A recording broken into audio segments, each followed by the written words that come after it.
ladies and gentlemen, our Colorado Avalanche have finally gotten past the second round, to the third round of the Western Conference semifinals. And today, I'm going to give you a preview and prediction of what I think this series is going to look like. Now, I do want to start off by saying that if you're an Oilers fan and you're coming in here to watch this video, just know that as an Avalanche fan, I was born and raised in Colorado, and I am obviously going to be biased to the Avalanche. So, take that with a grain of salt. I will be biased to the Avalanche. But with that being said, I also want to remind you that Jesus is king. I pray that you give your life to him. He's got a plan and a purpose for you on this earth, and I just hope that you find Jesus and are able to fulfill your plan. And of course, it's up to you if you accept Jesus as your Lord and Savior. And if you truly do that, and you believe with your whole heart that he died on the cross for your sins, then you'll go to heaven. It's that simple. It's that easy. And as a Christian, I feel like it's important to share that message with as many people as possible. Even if you don't accept it, that's up to you. Of course, I hope you do accept it, and I hope to see you in heaven. And now let's jump in to the series preview. Now, first of all, I'd also like to ask you to leave a like and subscribe. We are so close to 400 subs, and it'd mean the world to me if you could help me hit that. Potentially maybe hit 500 by the Stanley Cup playoffs. I know that's a bit of a stretch. Right now I'm shooting for 500 subs by NFL kickoff week 1. But with that being said, let's look at the goaltender matchup for the Avalanche versus the Oilers. Of course, for my Avalanche, we have Darcy Kuemper in net. And he's played in 9 games, and he started all 9 of those games. He has 6 wins, 2 losses, and he has 218 shots against, allowing 21 goals and having 197 saves. He has a 244 goals against average and a 904 save percentage. Now, to me, Darcy Kuemper he started off the postseason very strong against the Predators. Of course, he started 3 games against the Nashville Predators, but then got pulled out due to obviously him getting hit in the eye, and he missed the rest of that series. So Pavel Francouz came in and got the 2 other wins in the sweep. So he has 2 wins against the Predators, 4 wins against the Blues, and 2 losses against the Blues. To me, Kuemper really struggled towards the end of that series. I'm almost wondering, was the eye bothering him a little bit this past series? I don't know. So I'm hoping he can take a step up. I believe he can. Kuemper has been one of my favorite players since he's with Arizona, and I think he can be a very solid goaltender. I know a lot of people don't have faith in Darcy Kuemper that he can bounce back, but I believe in Darcy Kuemper to bounce back and be that goaltender that he was during the second half of the season and the start of the playoffs, where hardly anything got by him. So I'm expecting him to get back into practice, get the work in, and I'm hoping Darcy Kuemper can bounce back from his lackluster performance in the final few games of that series versus the Blues. Next up for the Oilers, you have Mike Smith. Now, Avs fans, we remember Mike Smith when we played Calgary in 2019 against the first round, or in the first round that year. And of course, we beat the Flames in 5. However, Mike Smith has been very solid. He's played in 12 games, and he started all 12 of those games. He has 8 wins, 3 losses. He has faced 411 shots, allowing 30 goals with 381 saves. He has a 270 goals against average and a 927 save percentage. Every now and then he'll let in kind of a fluky goal, but then he'll refocus, bounce back, and absolutely be locked down. So we can't take him for granted. I do think Mike Smith is going to be a solid goaltender. However, I don't think he is going to be insurmountable, kind of like Andrei Vasilevsky was for the Tampa Bay Lightning against the Florida Panthers. But yeah, Mike Smith is the goaltender for the Edmonton Oilers. And with the Oilers, he has, of course, 4 wins against each of the Calgary Flames and the LA Kings. And he has only 1 loss against the Flames and 2 losses against the Kings. So Mike Smith, I'm intrigued to see how we're planning to beat him. I do think we can beat Mike Smith. But yeah, he's going to be a solid goaltender for the Edmonton Oilers. Looking at the points leader for the Avalanche, that's going to be Nathan MacKinnon. And in 10 games, he has 8 goals, 5 assists for 13 points. He is a 6 on the plus minus, and he only has 4 penalty minutes. He has been on a mission this whole postseason. He was there in Game 5. He wanted us to win and get past the Blues to move on to the Western Conference Finals. Of course, we couldn't hold on to the lead, and we had to win the next game in Game 6.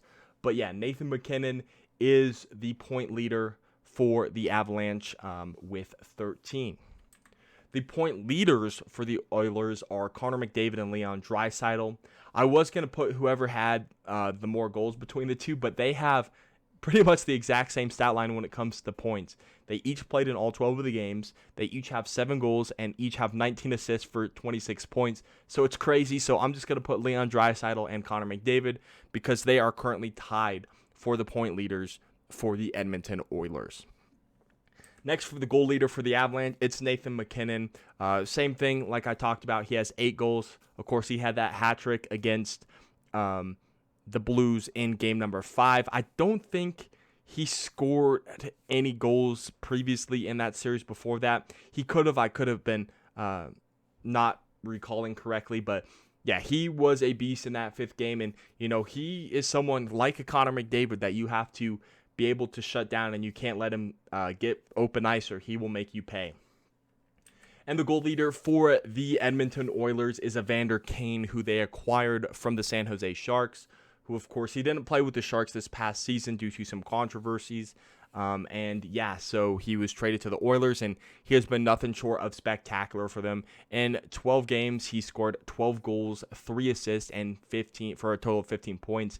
He has a 7 on the plus-minus, and he has 28 penalty minutes.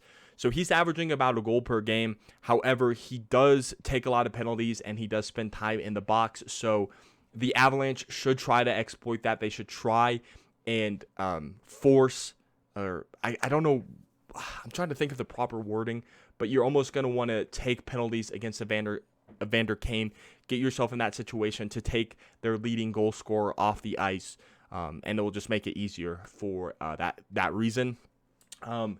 Now for the line projections, of course, these lines are based on the last game that they played in their series. So for my Avalanche, right now the top line is Gabe Landeskog, Nathan MacKinnon, and Arturi Lehkonen on the first line. Of course, with Mikko Rantanen struggling in scoring this postseason, he's been bumped down to the second line. And Lehkonen, who has been a real surprise, well, I wouldn't say a surprise, but he's been a solid acquisition for Joe Sakic. Of course, we acquired him from the Montreal Canadiens in exchange for top defensive prospect Justin Barron. There's some more in that trade, but those were the 2 main pieces. And then, Arturi Lehkonen, he has been spectacular this postseason. The second line, you have Valeri Nichushkin, who was a little bit quiet in that Blues series, so hopefully he can make some noise and start scoring some more goals this next series against the Oilers. Nazem Kadri, who's having a career year, of course, scored the hat trick against the Blues in game number 4. And Mikko Rantanen, who, when he gets hot, he can score at will. He's got that one-timer. So we're hoping to see, as Avs fans, Mikko Rantanen get back into the scoring column, but right now he's been a little quiet, so that's why he's on the second line as of right now. The third line is going to be Andrei Burakovsky, who was a healthy scratch for, games 4 and 5, got back in the lineup for game 6, so he is someone who I'd like to see take a step, because he has also been quiet in the playoffs, but when he gets going, he's got a wicked quick wrist shot. It is amazing, and it is very accurate, and of course powerful when he ripped the net.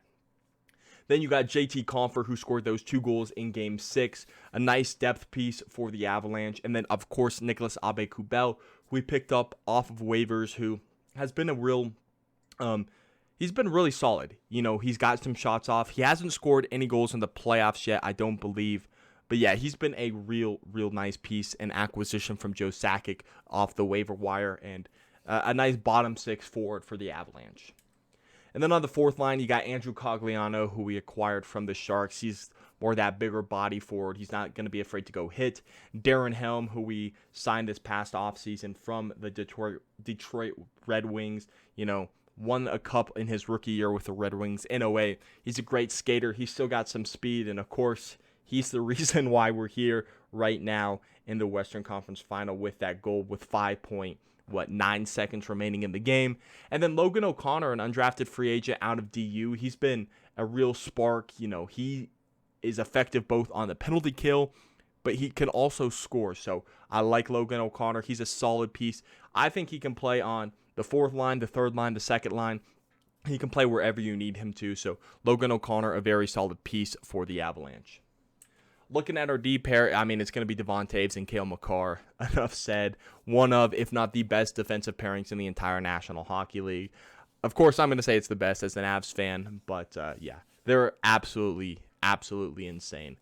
And then on the second pairing with Sam Girard out, we have Jack Johnson and Josh Manson on a pairing together. Two guys who are more defensively, but have showed some offense since coming to Colorado. And then the third pairing is youngster Bowen Byram. And then, of course, Eric Johnson, the veteran. And that is what I expect our defensive pairings to look like. Of course, you could throw maybe a Curtis McDermott or a Jacob McDonald in there somewhere. But I would suspect that these are going to be the three pairings for the Avalanche this series. Of course, the goaltenders, Darcy, Kuemper, and Pavel Francouz as the backup. Next is going to be the Oilers line projection. And just like the Avs, the Oilers have an amazing top line, of course, consisting of Evander Kane, Connor McDavid, and Leon Draisaitl.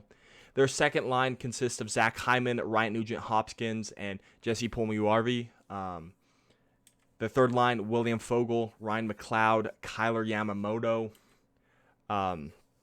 They got Archibald, Derek Ryan, and Zach Cassian on their fourth line, and that's what I expect the Oilers lines to look like in this series. Their defensemen are Darnell Nurse, Cody Ceci, Duncan Keith, Evan Bouchard, Brett Kulik, and former Avalanche, and one of my favorite players still, Tyson Barrie. Their goaltenders are Mike Smith and Mikko Koskinen. So here are some notable inactives and injuries for each team. For my Avalanche, we got Ryan Murray, Alex Newhook, Curtis McDermott, Samuel Girard, and if you wanted to throw him in there, you could say Jacob McDonald. And I guess another one who was a rookie this year who we signed out of Minnesota but was ineligible for the playoffs because we signed him after the trade deadline, Ben Myers, who I expect to be a big piece for the Avalanche next season. And then for the Oilers, someone who they have injured is Oscar Klefbom. So let's jump in to my projections. Remember, I am an Avs fan and I'm going to be biased here. So where do I give the forwards to? Of course, on the Avalanche, we got Nathan MacKinnon, Mikko Rantanen, Gabe Landeskog, Arturi Lehkonen, Nazem Kadri, some really solid guys. In the Oilers, they've got Connor McDavid, Leon Draisaitl, Evander Kane, Ryan Nugent-Hopkins, Zach Hyman. But to me, when I'm looking at the depth forward-wise, I am going to give it to my Avalanche. I do think we're a little bit more deep at the forward position than the Oilers. Next, in terms of offensive defensemen, I am going to give it to the Avalanche. Of course, with Devon Toews, Cale Makar, and Bowen Byram, that is amazing. And then the way that the system works that Jared Bednar runs is you're going to see guys like Josh Manson, Eric Johnson, Jack Johnson attack and be more offensively just in the system. So that's why I'm giving the edge to the offensive defenseman to the Avalanche. In terms of defensive defensemen, I am going to give it to the Oilers because the Avalanche do play in that role where the defensemen are going to jump up. I feel like the Oilers are going to be more shut down with their defensemen. That's just how I feel, and that's just my opinion on their defensemen. In terms of star power, I'm going to give it a draw. I am not going to determine who has the more star power because both of these teams have amazing star power. Nathan MacKinnon, okay, Connor McDavid, Cale Makar, Leon Draisaitl. It just goes on and on, so I'm going to give it a draw on the star power. As much as I'd like to say the Avalanche, I am going to give it a draw. Goaltender, this one might be a little bit controversial, but I do believe in Darcy Kuemper, and I believe he can bounce back, so I'm going to give it to the Avalanche. But if you want to make the argument that Mike Smith is the better goaltender, I can see it. So consider this how you want it. I'm going to give it to the Avalanche. In terms of depth, I am also going to give it to the Avalanche. I just think we are one of the most deep teams in the league, and that's why we are one of the one of the favorites to win the Cup now and have been one of the favorites to win the Cup for the past few years is the depth. So to me, that's why I'm giving it to the Avalanche. And then my projection is going to be the Avalanche win in 6 games. However, I could see this as a 7-game series. So, I could see us winning in 7. This isn't going to be an easy series. So, Avs fans, we got to lock in. We can't overreact over one loss. I know I'm part of that who overreacts a little bit, but to me, this is my projections. Let me know what yours are in the comment section below. Thanks for watching. Leave a like, subscribe. I'll see you in the next video. Peace out.